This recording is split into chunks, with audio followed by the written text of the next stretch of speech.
Assalamualaikum warahmatullahi wabarakatuh. Salam sejahtera bagi semuanya. Welcome back to my channel TPMDS. Selamat datang kembali pada channel TPMDS. Rekan-rekan, sobat-sobat TPMDS manapun berada, ada informasi dari Kemenpan RB RI, yaitu Kementerian Pendayagunaan Aparatur Negara Reformasi dan Birokrasi, yaitu Kemenpan RB ini telah melayangkan yaitu surat tentang penghapusan honorer. Nah, dilansir dari akun resmi dari Kemenpan RB, di sini mengatakan yaitu instansi pemerintah diharapkan selesaikan penanganan pegawai non-ASN. Artinya pegawai honorer ya di tahun 2023. Ini sesuai karakteristik masing-masing kementerian, lembaga, daerah ya. Nah, tenaga honorer tetap bisa diatur dengan pola outsourcing. Nah, ini kata pengantar dari Kementerian Pan RB di akun resminya. Nah, kemudian kita cek bagaimana sih tentang pengaturan outsourcing tersebut ya. Nah, di sini dari paparan Kemenpan RB sendiri ya, Menteri Pendayagunaan Aparatur Negara Reformasi Birokrasi Menpan RB Cahyokumolo ini telah menghimbau para pejabat pembina kepegawaian atau PPK di instansi pemerintah untuk menentukan status pegawai non-ASN, ini adalah non-PNS, non-PPK atau tenaga X honorer K2 paling lambat 28 November tahun 2023. Nah, hal ini tertuang dalam surat Menteri Pan RB tahun 2022, yaitu perihal status kepegawaian lingkungan instansi pusat dan instansi daerah.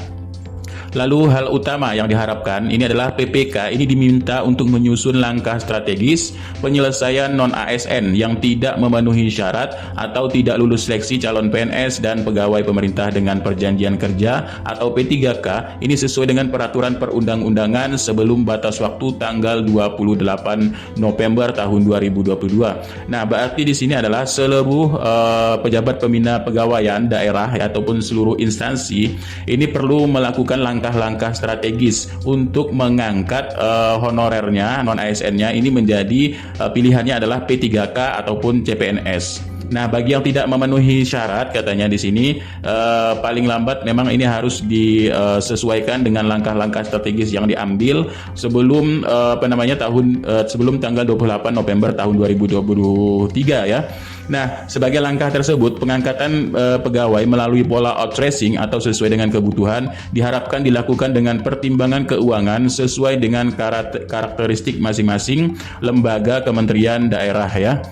Nah, jadi untuk pejabat pembina kepegawaian baik kementerian, lembaga, daerah ya tetap bisa memperkerjakan outsourcing sesuai kebutuhannya, bukan dihapus semerta-merta. Nah, jadi instansi pemerintah yang juga membutuhkan tenaga lain seperti pengemudi, kebersihan, atau satuan pengamanan dapat dilakukan melalui tenaga ahli yaitu outsourcing ataupun tenaga ahli dari pihak ketiga.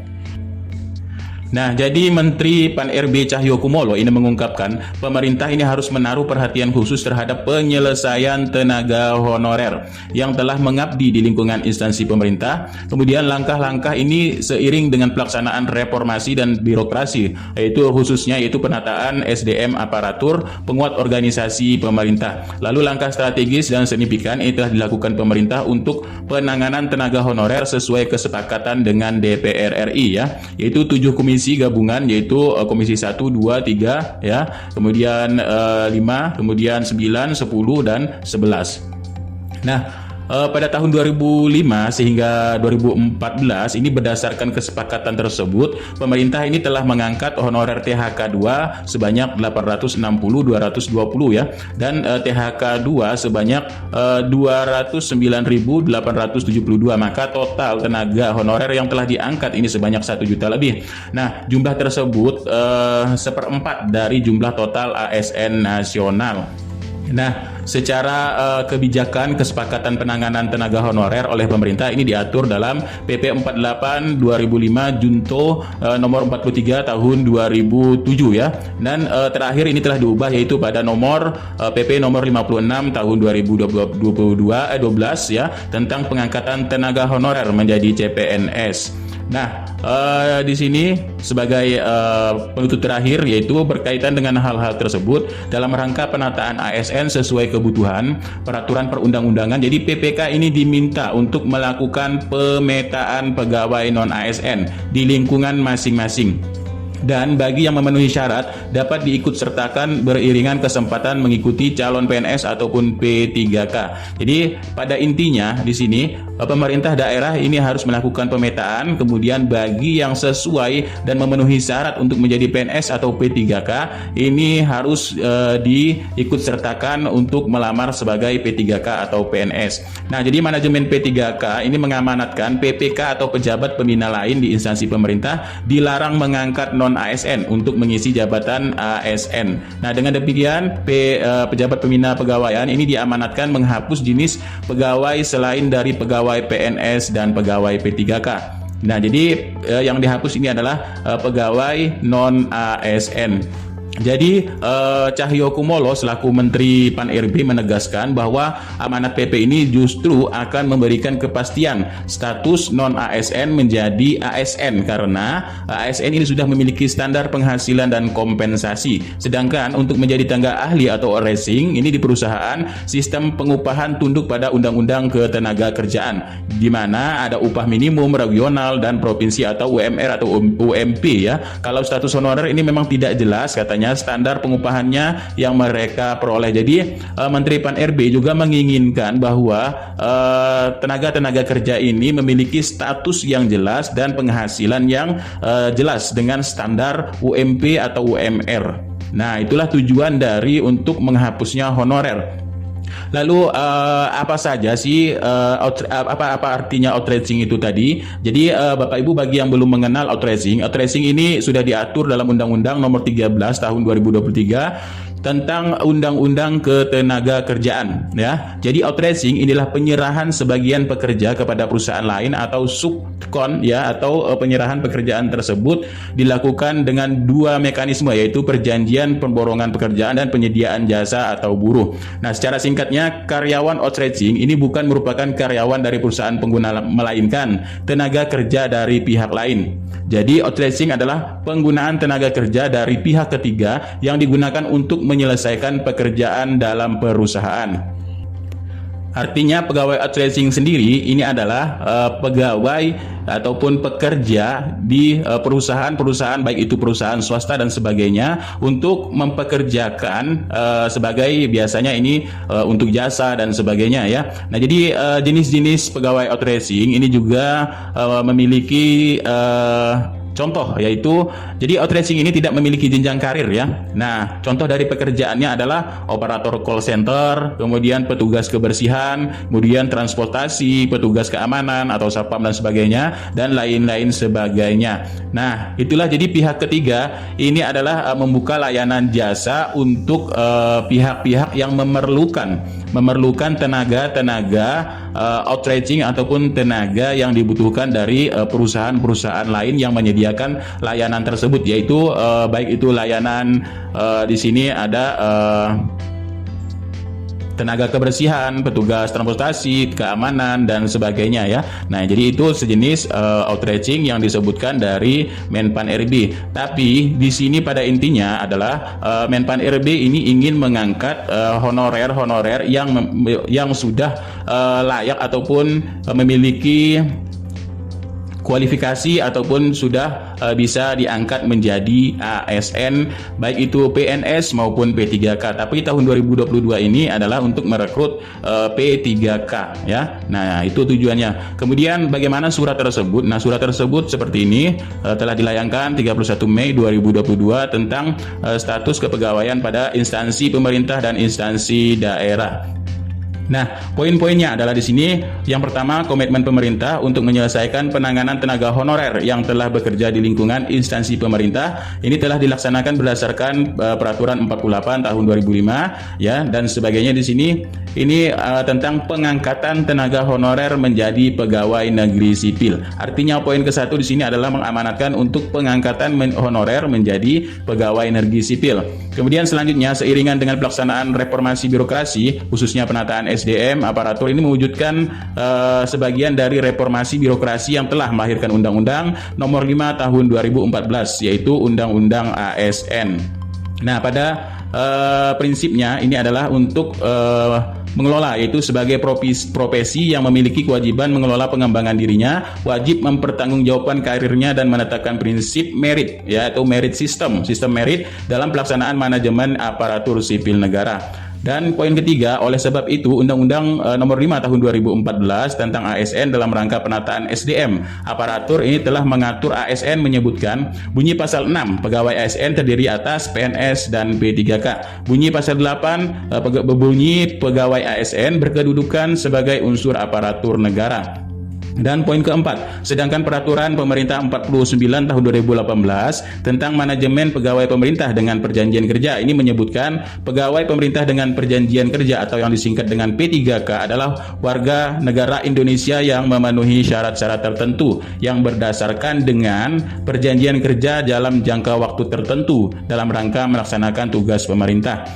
Kemudian pasal 2 ayat 1 berbunyi jabatan ASN yang telah dapat diisi oleh P3K meliputi jabatan fungsional dan jabatan JPT, ya, jabatan fungsional tertentu. Nah, adapun JPT yang dapat diisi oleh P3K sebagaimana pasal 5 adalah JPT utama tertentu dan madya tertentu. Lalu poin yang D ini, sedangkan untuk jabatan fungsional yang dapat diisi oleh P3K sebagaimana diatur dalam Peraturan Presiden 38 tahun 2020 ya tentang jenis jabatan yang dapat diisi oleh P3K dan keputusan Menpan RB 76 tahun 2022 tentang perubahan atas keputusan Menpan RB yaitu nomor 1197 tahun 2021 tentang jabatan fungsional yang dapat diisi oleh pegawai pemerintah dengan perjanjian kerja atau P3K. Dan pasal-pasal lainnya di sini pasal 96 berbunyi PPK dilarang mengangkat pegawai non ASN atau non P3K untuk mengisi jabatan ASN. Jabatan ASN maksudnya adalah di sini instansi pemerintah, ya. Kemudian ayat 2 berbunyi dilarang sebagaimana dimaksud pada ayat 1. Ini berlaku juga bagi pejabat lain di lingkungan instansi pemerintah yang melakukan pengangkatan pegawai non ASN atau non P3K. Dan ayat ketiga ini berbunyi PPK atau pejabat pembina kepegawaian. Nah, pejabat lain ini mengangkat pegawai non ASN atau non P3K untuk mengisi jabatan ASN dikenakan sanksi sesuai peraturan perundang-undangan. Lalu pasal 99 ayat 1 berbunyi pada saat peraturan pemerintah ini berlaku, jadi pegawai non ASN yang bertugas pada instansi pemerintah termasuk pegawai yang bertugas pada lembaga struktural instansi pemerintah menerapkan pola pengelolaan keuangan badan layanan umum atau badan layanan umum daerah. Jadi lembaga penyiaran publik serta perguruan tinggi yang baru berdasarkan Peraturan Presiden Nomor 10 Tahun 2016 tentang dosen dan tenaga kependidikan pada perguruan tinggi negeri ini baru sebelum diundangkannya peraturan pemerintah ini. Jadi masih tetap melaksanakan tugas paling lama 5 tahun, ya.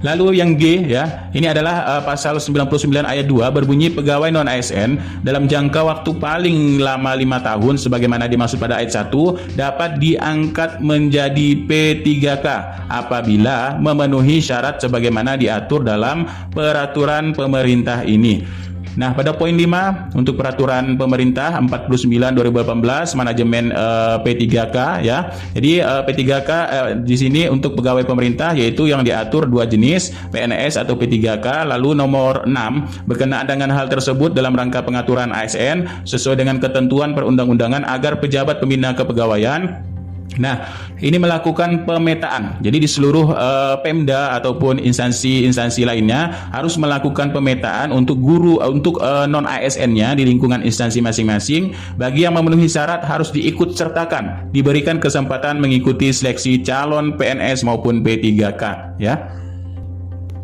Yang kedua, ini menghapus jenis kepegawaian selain PNS dan P3K di lingkungan instansi masing-masing tidak melakukan perekrutan non-ASN atau honorer, ya. Dalam hal instansi pemerintah membutuhkan tenaga lain seperti pengemudi, tenaga kebersihan, atau satuan pengamanan dapat dilakukan dengan tenaga ahli daya atau outsourcing, ya. Nah, outsourcing ini oleh pihak ketiga, oleh tenaga ahli daya outsourcing tersebut bukan merupakan tenaga honorer tapi pada instansi yang bersangkutan atau instansi-instansi swasta yang menyediakan layanan-layanan tersebut untuk memfungsikan yaitu pekerja di dalam instansi pemerintah. Jadi ini bekerja sama dengan perusahaan-perusahaan swasta juga ya, dan menyusun langkah strategis penyelesaian pegawai non-ASN yang tidak memenuhi syarat dan tidak lulus seleksi CPNS maupun P3K sesuai ketentuan peraturan perundang-undangan pada batas waktu 28 November 2023. Nah, jika ada honorer yang tidak memenuhi syarat untuk diangkat menjadi PNS maupun P3K, maka pemerintah daerah atau pejabat pembina pegawaian ini harus melakukan langkah-langkah strategis ya, misalnya dialihkan ke dalam tenaga pekerja lainnya dan sebagainya. Ini harus diberikan pekerjaan untuk mengalihkan pegawai yang memang tidak memenuhi syarat menjadi P3K atau PNS. Nah, bagi pejabat pembina pegawaian yang tidak mengindahkan amanat sebagaimana dimaksud tersebut di atas, tetap mengangkat pegawai non-ASN atau honorer akan diberikan sanksi berdasarkan ketentuan peraturan perundang-undangan dan dapat menjadi bagian dari objek temuan pemeriksaan bagi pengawas internal maupun eksternal pemerintah. Nah, yang menarik adalah di sini poin A adalah melakukan pemetaan ya pada pegawai non-ASN atau honorer di lingkungan instansi masing-masing. Itu artinya pemerintah pusat ini mendorong atau mendesak pemerintah daerah untuk melakukan pemetaan seluruh pegawai non-ASN ataupun honorer ya. Nah, baik itu di instansi pemerintah lainnya ataupun pada sekolah-sekolah dan sebagainya ya. Nah, ini harus melakukan pemetaan, kemudian harus diangkat menjadi PNS maupun P3K. Itu artinya pemerintah daerah harus mengusulkan formasi untuk PNS maupun P3K. Tapi untuk tahun 2022 ini harus melakukan ataupun mengusulkan ya formasi P3K ya, seluruh instansi pemerintah melakukan pemetaan kemudian mengusulkan formasi untuk diangkat menjadi ASN P3K. Nah, baik, kita lihat bagaimana tanggapan dari pemerintah daerah. Nah, sebagai tanggapan dari pemerintah daerah ya, ini dilansir dari berbagai media. Nah, pertama kita lansir dari merdeka.com. Di sini Menteri Pan-RB ya Cahyokumolo menghimbau seluruh pejabat pembina kepegawaian atau P3K instansi pemerintah menentukan status pegawai non-ASN, non-PNS, non-P3K atau ex tenaga honorer kategori 2 paling lambat 28 November tahun 2023 ya. Dan kemudian dari kompas.com juga ini ada BKN menerbitkan ya prosedur tambahan tahap persiapan seleksi pelaksanaan CPNS atau P3K maupun sekolah kedinasan. Dan lanjutnya, nah ini pemerintah daerah dari Aceh ya, data tenaga honorer untuk diisi formasi P3K dan CPNS-nya ini adalah tindak lanjut dari peraturan Menpan RB tadi. Dan selanjutnya dari BKSDM Gresik juga mulai mendata pegawai honorer yang memenuhi syarat harus seleksi P3K atau CPNS ya. Dan tenaga honorer dihapus. Menpan RB Kumolo mengungkapkan ini keinginannya agar honorer punya status jelas apakah diangkat PNS atau P3K atau sistem outsourcing ya. Kalau outsourcing ini kemungkinan pada pihak instansi pemerintah lainnya ya, baik itu untuk tenaga kebersihan, tenaga OB dan sebagainya. Di sini ini bisa digunakan outsourcing ataupun satpam ya. Nah, itulah sebagian memang tanggapan pemerintah daerah. Jadi bagi yang tidak mengindahkan ya, ini akan diberikan sanksi. Itu artinya untuk tahun 2022 ini ya, pemerintah daerah harus mengusulkan formasi P3K sebanyak mungkin, sebanyak honorer yang ada pada instansinya masing-masing. Nah, ya, setelah dilakukan pemetaan, jika yang memang ini memiliki syarat yang bisa terpenuhi untuk menjadi ASN, maka harus ya diangkat menjadi ASN P3K ya dan mengajukan formasinya sebanyak mungkin. Nah, kemudian bagi yang tidak memenuhi ini akan diberikan langkah-langkah strategis untuk memberikan pekerjaan bagi yang tidak memenuhi syarat menjadi ASN ataupun CPNS.